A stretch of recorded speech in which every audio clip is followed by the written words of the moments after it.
So the Indiana Fever, in what is quite an interesting turn of events, are out there actively looking to get better this season. They're looking for, I don't even necessarily know if they're looking for stars, but they're looking for bodies. They're looking for players.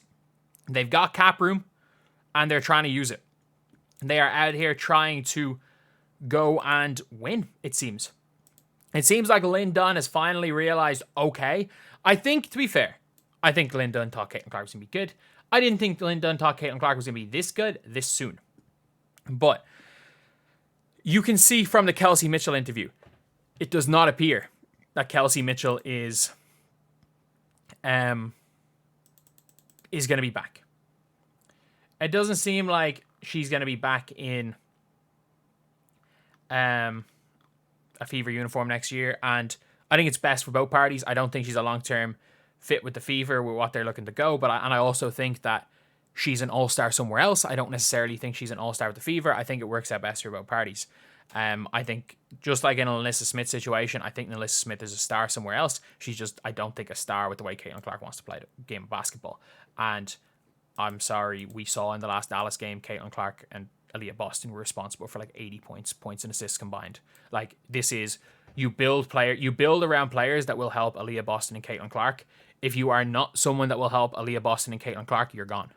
That is straight up. And not a version of them that they used to be. The version of them that is the best two-man, is the best little or guard big combo in the entire WNBA. Especially playing off each other. Like, Jackie Young ages better, but they don't play off each other as well as Caitlin and Aaliyah do. But this is an article about the... it says here, in other news, the NBA trade deadline's closing Tuesday. Will the Fever make any moves? GM Lynn Dunn has had a few calls, but she's navigating a quiet trade market. So she's had some calls. So I think teams are looking at some of her players. I have a really weird feeling. I don't know how much money the Sun have. But Dejanay Carrington, again, was ruled out today. Maybe I'm just making stuff up, but imagine Dejanay Carrington.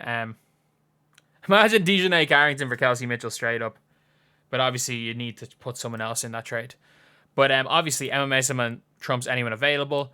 Someone's saying she's not going to get her for $60K for 12 games, maybe. She's making $50K a game. Like, it's not $50K a game. She's making $5K a game. Making a lot less than Europe, in fairness to her. Or she's a lot less than in Europe, so she's not going to go to Indiana for that, not this year. But it's been awfully quiet, Dunn told. I've had a few phone calls, I made a few phone calls, but I think what people don't understand, in particular the fans, is that with a hard salary cap, there is a hard salary cap. It's difficult to maneuver and make trades. You know, realistic, substantial trades, because you're limited with your salary cap and your roster spots, so I don't anticipate there being any blockbuster trades.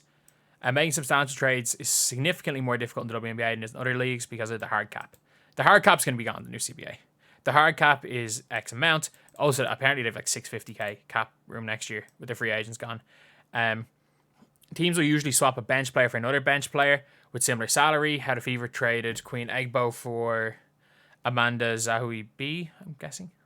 Could be wrong with that. The only major trade happened before the Olympic break is the Sky sent Marina Mabry to the Connecticut in exchange for Rachel Banham and Mariah Jefferson.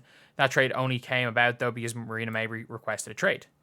At this point, players are fully guaranteed, but again, they bought out Victoria Vivians, which I'm so confused about, because you're acting like it's barely over a rookie deal and Vivians would have actually helped the team. So I'm not sure why they bought her out. And then they also have to pay Celeste Taylors. Or is that I don't know. That leaves, they've got $66,000 of cap room to sign a player for the final stretch of the season. When it comes to the players make true different, there are a few to choose from. Indiana would be likely for a wing who can play 2, 3, and 4 and score efficiently. It says here, talking about Emma Messiman, Gabby Williams, and Johannes, who are able to return. They can offer $60K for Gabby Williams. You're seeing it right here. So the lowest the player can sign for is $27K. They're going to pay double that. So you've got $60K to spend. Obviously, it involves cutting Victoria Saxton. But you basically...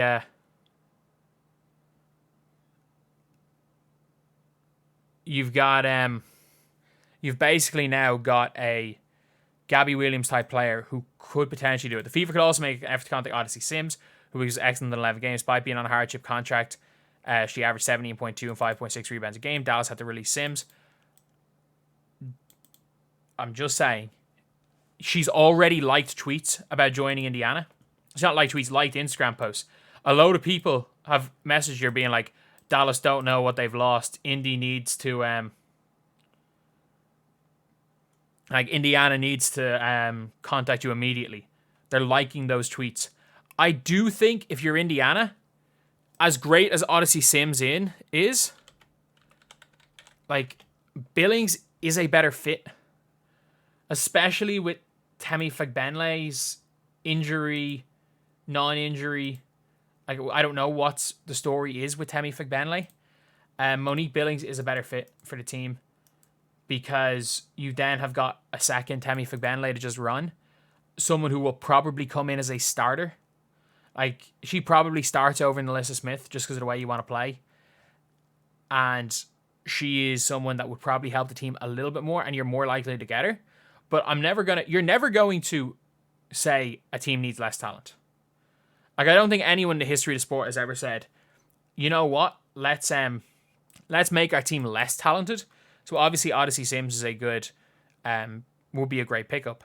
I think if you can get Gabby Williams, that's your best possible pickup. She slots right in as a starter, and I don't know what happened to my camera right there, but she slots right in as a starter, and she is a all in all really good player for a Fever team that already has the talent, but you can never have too much. You can never, ever, ever have too much talent in a basketball team. So yeah, that's pretty much it. So clearly Lynn Dunn has been trying to make some trades. She said she's made a few phone calls. She has she's taken a few phone calls. And if I'm Lynn Dunn, the main thing that I would be looking to do is getting off, as much as obviously friends with Caitlin Clark,